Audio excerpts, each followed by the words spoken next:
bridges in steel, as you saw as the title of my presentation. But we actually started doing steel bridges long back.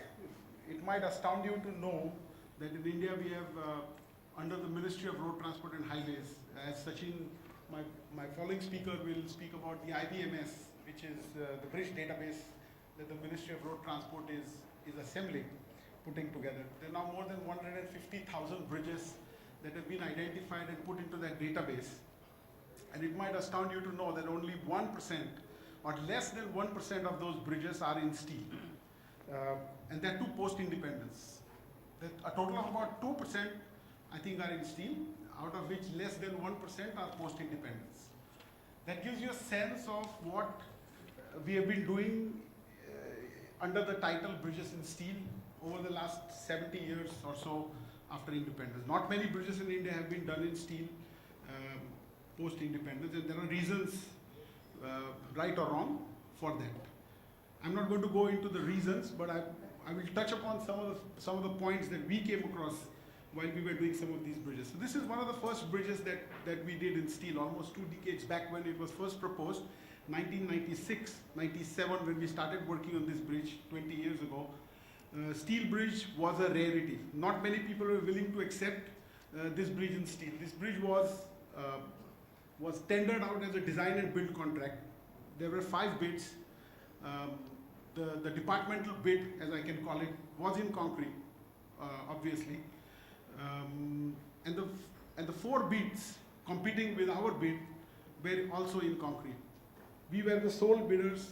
When I say we, I mean the contractors who bid based on our design. That was the sole bid based on steel, and it was the cheapest bid at that time. And I'm talking 96, 97. So you might have heard a lot of competing statements about how steel is very expensive and steel becomes expensive compared to concrete, etc., etc. That's not really the case, and it wasn't really the case 20 years ago also. Steel was the preferred choice for this bridge, and you'll see a picture of this bridge. This bridge is pretty long. It's got 12 spans of 30 meter, 5 spans of 50 meter, and 2 spans of 65 meter, which are the navigational spans right in the center. And you will see that this bridge was done in a very short period of time. This is in Goa. One of the reasons why this was accepted in Goa perhaps is because when we actually proposed this bridge in 96, Goa was only 34 years into its independence. Goa became independent in 1962, much after India became independent. And some of the engineers who were actually at that time at the helm of affairs had learned under the Portuguese rule. And most of the bridges that were built in Goa in the Portuguese rule were in steel. For them, steel was easier to digest compared to all the other people that I've talked to at that time, 20 years ago. Wasn't easy selling the idea of steel, although we were almost 5 to 7% cheaper than the lowest bid in concrete. So finally this bridge was awarded to the contractor. The design was done, and we could complete the bridge in a record time. Soon after that, there was another opportunity that we had where we had to do a long span. We had to do a 200-meter span bridging in Goa. And this time we decided that we would do a composite deck, which would be a cable stay.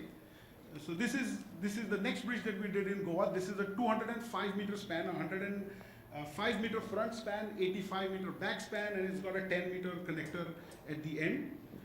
This was, at that time, also one of the most forward-looking bridges, I would say, because it was completely indigenously done.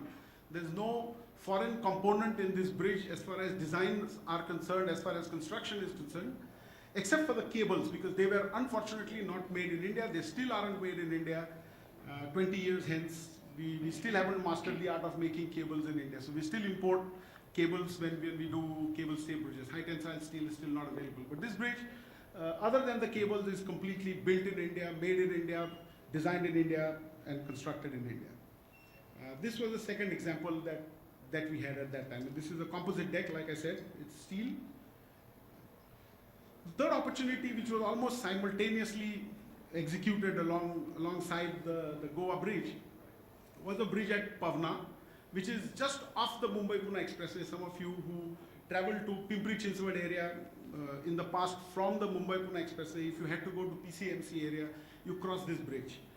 And one of the ideas when we actually thought about this bridge was to create a signature structure, because you travel 140 kilometers from Mumbai to Pune and you see all kinds of monstrosities on the way, which are all in concrete, terrible designs.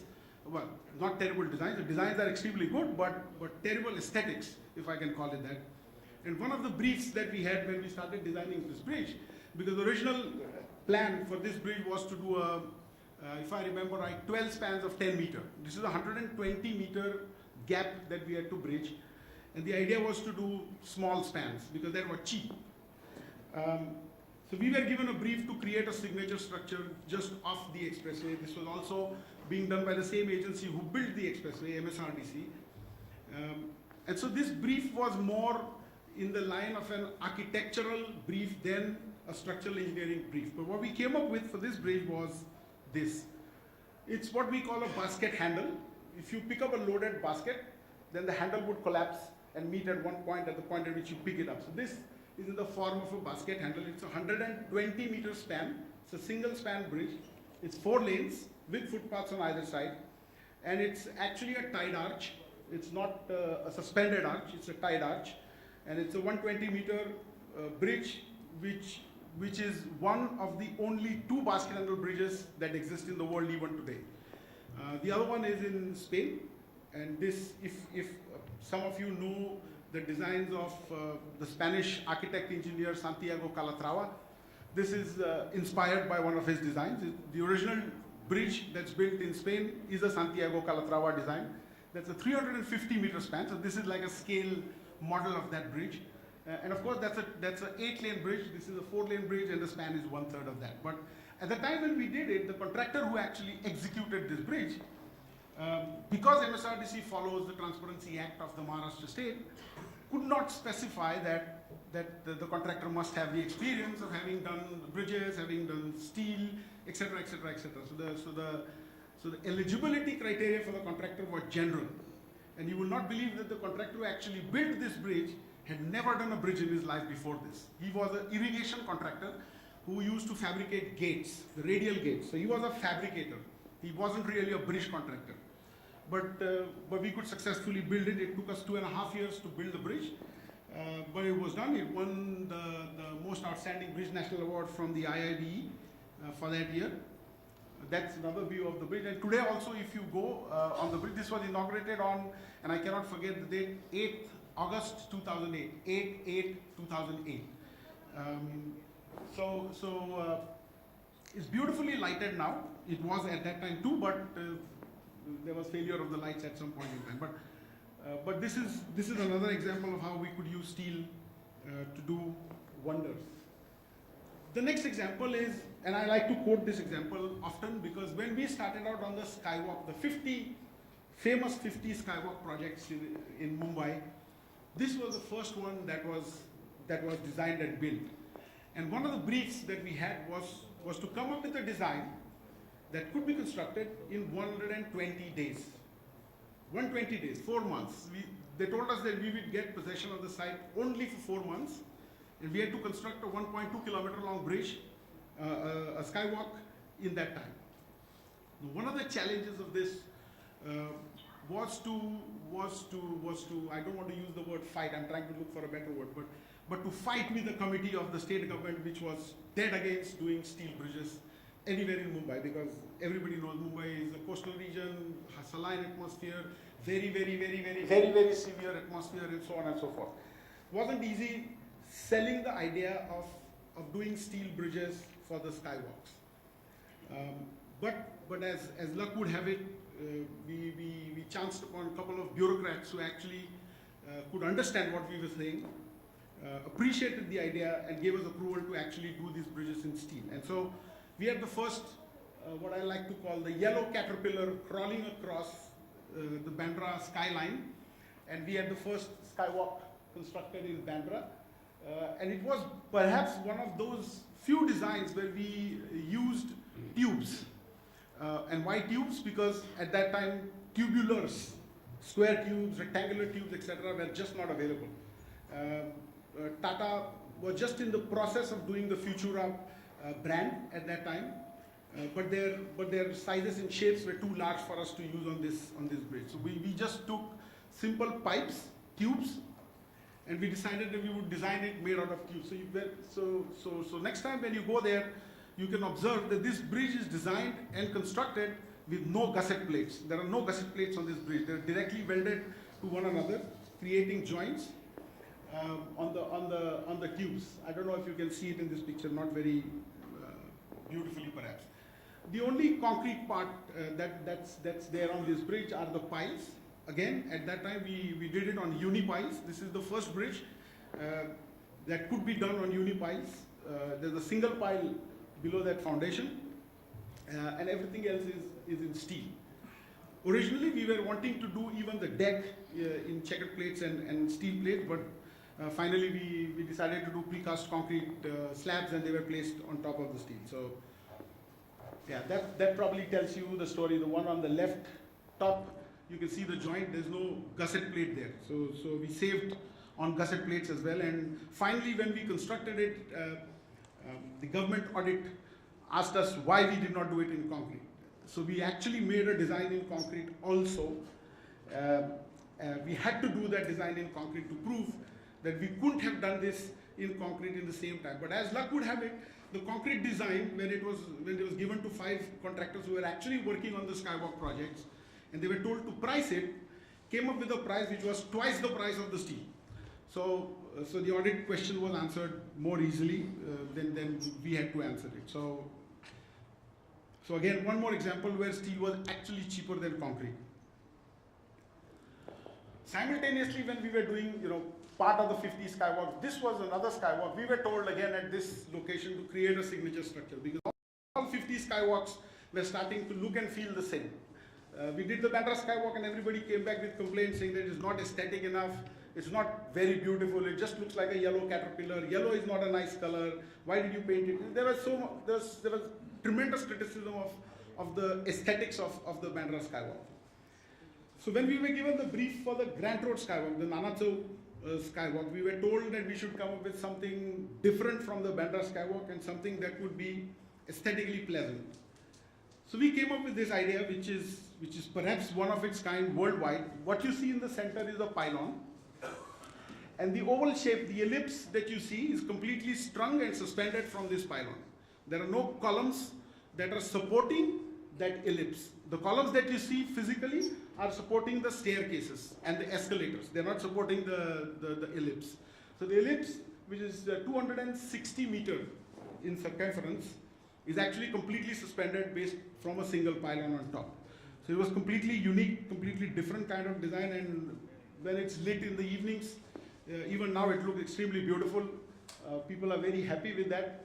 Just an aside is that there was criticism on this Skywalk as well as to why it is so tall as compared to the other Skywalks. This Skywalk, for your information, has a clearance of 7.8 meters compared to 6.2 meters for all the other Skywalks. The interesting story behind this is that the Lalbaghcha Raja, which is the tallest Ganpati idol in the city, travels this route. And the Lalbaghcha Raja, when the idol itself is 22 feet, and that has to pass under this when it is mounted on top of a trailer that it travels on. So the brief was, the whole design had to be changed. The original design was, of course, 6.2 meters.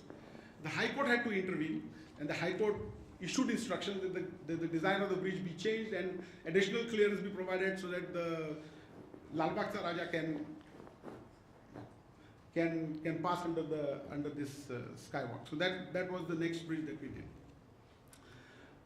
The bridge after that we did in steel is the Tungabhadra River Bridge. This bridge actually got, washed away in a flood. And the brief that we were given was to replace this bridge. This bridge actually is on the border of Andhra Pradesh and Karnataka. Now you have to split it into Andhra Pradesh, Telangana, etc., etc. But at that time it was Andhra Pradesh and Karnataka.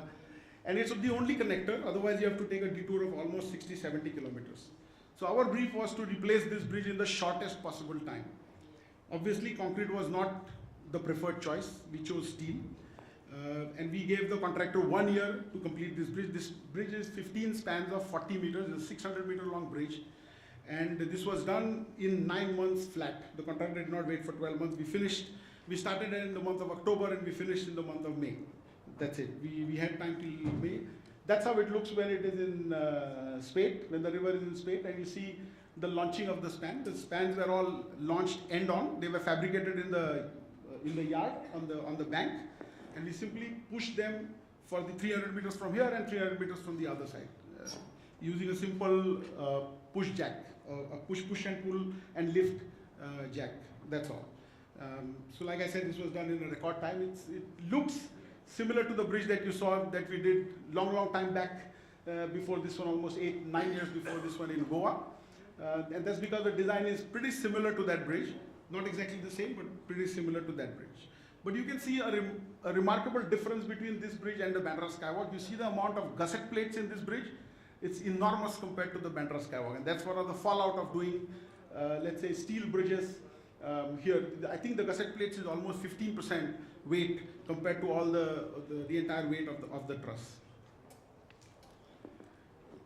Year 2015, we are closing in on the year that we are in.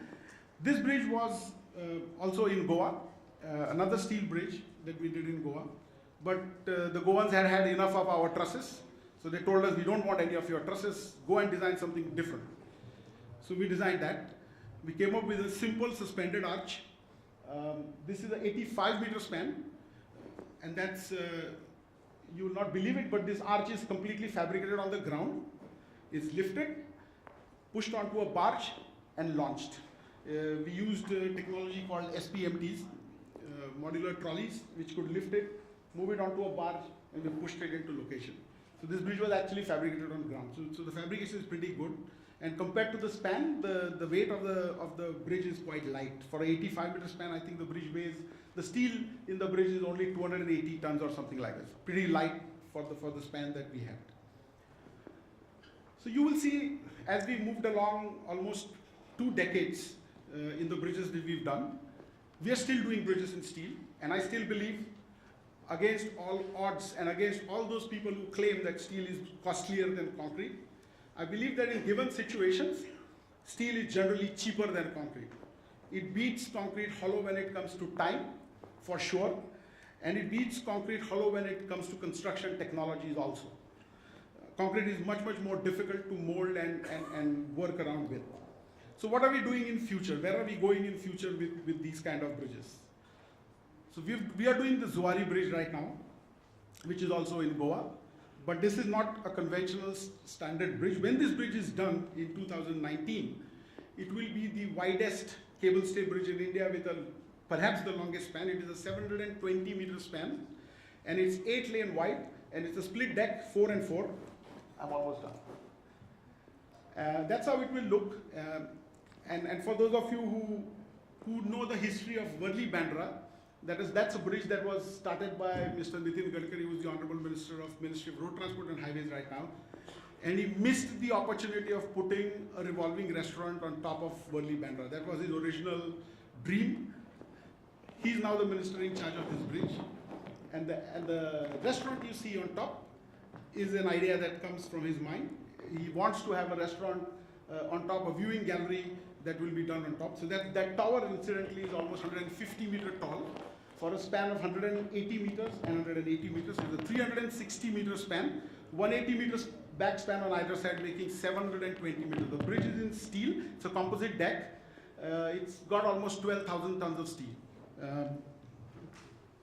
That's how it will look. It's got 2 towers, and it will have 2 restaurants. One will house a museum and an observatory. The other will house a revolving restaurant.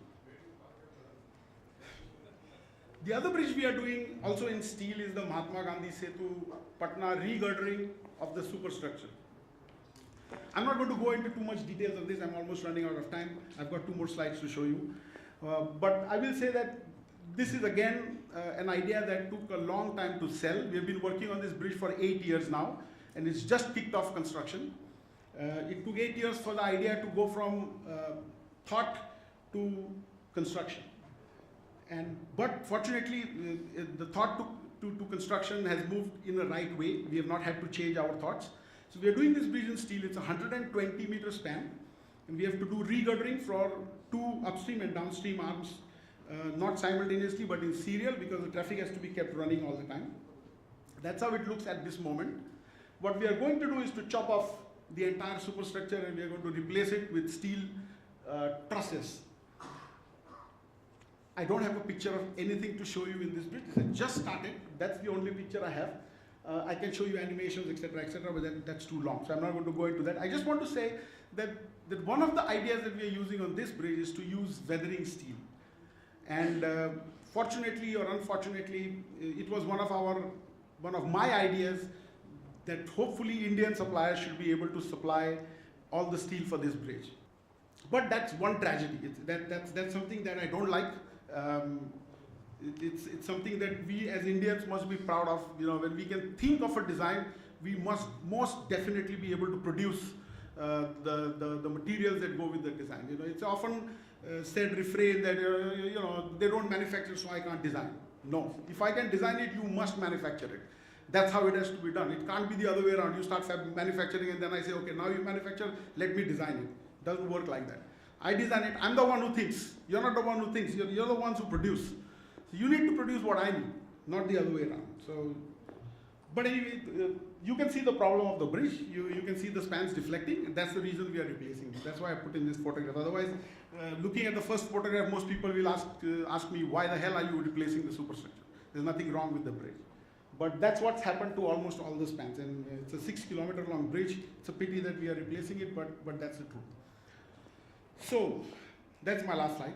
And I'm going to talk about a little bit about the problems that we have and the experience we've had on the last 2 decades of doing steel. One of the biggest problems that we have is that we don't innovate enough. Whenever we innovate, it's always pushed under the weight of bureaucracy, of petty issues, of people fighting for unnecessary things, and so on and so forth. Availability of new steel, and I have put unavailability of new steel, and I say that unavailability of new steel is that, like I told you already, we unfortunately still don't manufacture high tensile steel that we use in cables, despite the fact that there are almost 20 cable stay bridges that are being done in India. We still don't manufacture steel of that quality and standard. And of course, I told you about weathering steel. We still don't do weathering steel. Some of the manufacturers are still in the process of coming forth with that. The technology to do large-scale steel construction is of course available. There's good detailing software available, but I think we're still maybe a couple of years away from our engineers and draftsmen learning about how to do good detailing. There are good detailing software available, there are good detailers available, but there are not enough. Dearth of good fabricators and dearth of good designers. I know, first of all, there is a dearth of designers, and then there's dearth of good designers. So it's a problem that needs to be faced by everybody. It's not just enough to make a design on paper. There are people who need to do detailing. There are people who need to actually take it and fabricate it and actually be able to build it. So you need somebody who will be able to take it from thought to actual construction. That link is still is missing. Thank you.